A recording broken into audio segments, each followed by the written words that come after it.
My advice to anybody, and please take this advice with a pinch of salt. If you are ever stupid enough, and no, I'm not going to say weak enough, because it is stupid. If you're ever stupid enough to do this to your husband or your wife, your partner, if you are a married human being and you decide to do this, you're ever stupid enough to make this decision, thinking with a different kind of brain, and someone comes up to you and blackmails you on this. Even though I don't like the idea of giving any person like this advice, do you want to know my advice would be? You don't pay. You tell the truth. Because the second someone asks for one thing, you're in their pocket forever. Because they now know that you will pay to keep things quiet. The power is completely within their grasp. Wasn't there a famous American talk show host who this happened to? And he just went out on TV and just said it all. That is honestly the best way to do it. Truthfully. And again, it feels weird giving advice to someone who would make that decision. But yeah, any type of blackmail ever in your life at the hands of releasing information, there's no guarantee that information will ever be released. How can you trust that person? Did she have a part to do with it? Or was she in it for the money as well? Was it all a plan?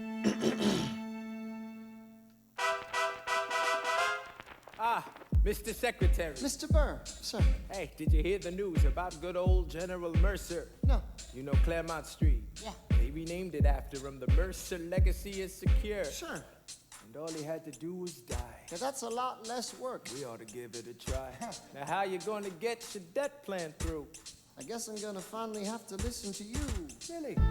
Talk less. Smile more. Do whatever it takes to get my plan on the Congress floor. Now, Madison and Jefferson are merciless. Well, hate the sin, love the sinner. Hamilton. I'm sorry, Burr, I gotta go. Oh, but... Decisions are happening over dinner. Two Virginians and an immigrant walk into a room diametrically opposed foes. I thought this was the beginning of a joke. Burr is an interesting character. I don't dislike him. We know where it goes because the beginning of the story tells us where it goes. We know what Burr is going to do. We know that is going to happen. They've told us it's going to happen, right? But so far, I see a man who's just a little bit scared, who plays life safe, who is married, However, he was the other person. He was part of an affair. And that is a red flag to me. People like that who make decisions like that often make other negative decisions. If you're willing to make an incredibly big bad decision, then I imagine you're willing to make a lot of small ones too. So that is something that is always a bit of a red flag, right? So with that in mind, with that in regard, he does seem like a good father, at least from what they've shown us, but we know what he does. Like I said, a conflicting character. They emerge with a compromise, having opened doors that were previously closed. The immigrant emerges with unprecedented financial power, a system he can shape however he wants. The Virginians emerge with the nation's capital. And here's the pièce de résistance. No one else was in the room where it happened, the room where it happened, the room where it happened. No one else was in the room where it happened, the room where it happened, the room where it happened. No one really knows how the game is played, the art of the trade, how the sausage gets made. We just assume that it happens, but no one else is in the room where it happens. Is this true? Curious.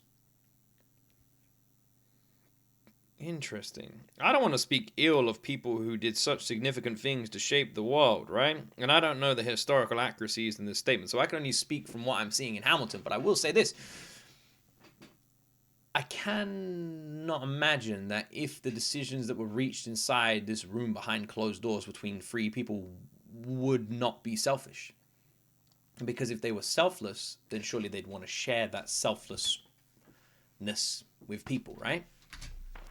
Alexander was on Washington's doorstep one day in distress and disarray. Alexander said, I've nowhere else to turn. And basically begged me to join the fray. I approached Madison and said, I know you hate him, but let's hear what he has to say. Well, I arranged the meeting.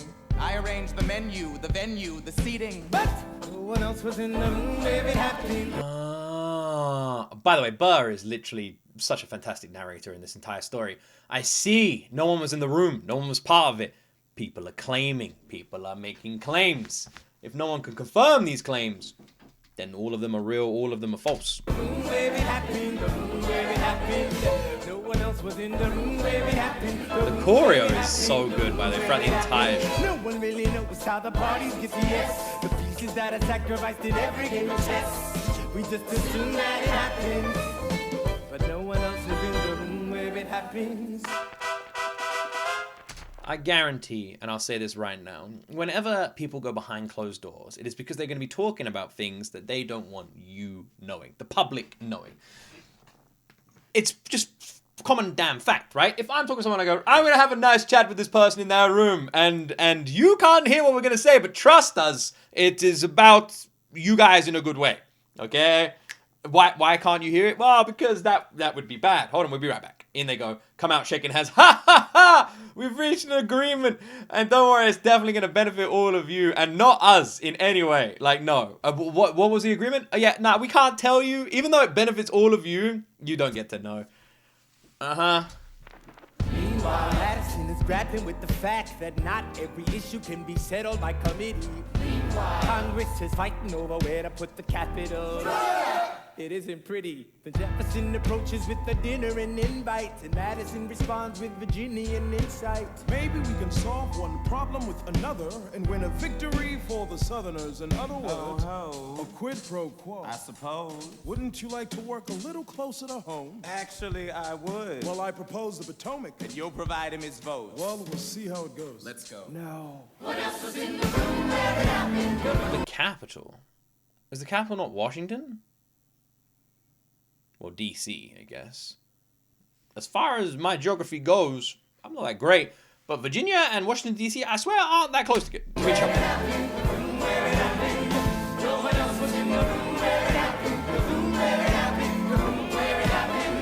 My God, in God we trust, but we never really know what not discuss. Click, boom, it happened. And no one else is in the room where it happened. What did they say to you to get you to sell New York City down the river?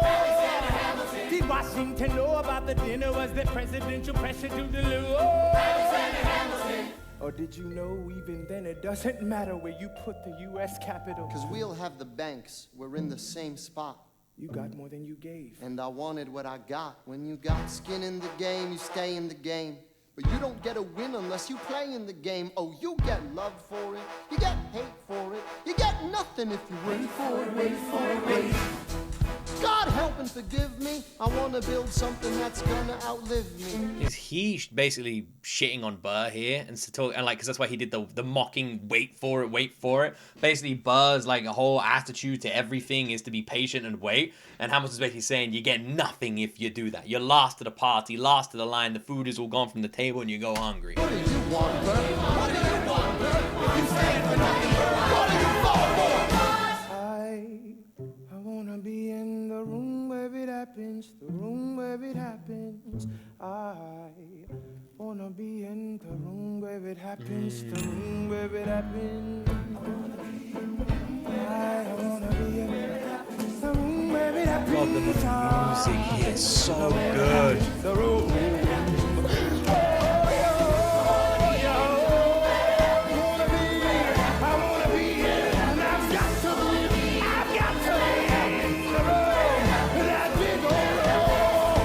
God, the vocals and the choreo. I didn't know Burr could move like this. He's got like a ballet stance. It looks stunning here. And this like deep, soulful freaking funk that we've got here. Almost like swing jazz. Like, what even is this? Hold your nose and close your eyes. We wanna lead us to save the day. No, we don't get a say on what they trade away. We dream of a brand new start, but we dream in the dark for the most part. Oh, that move!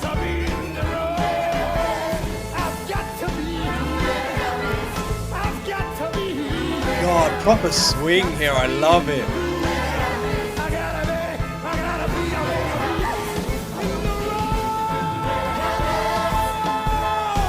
Click.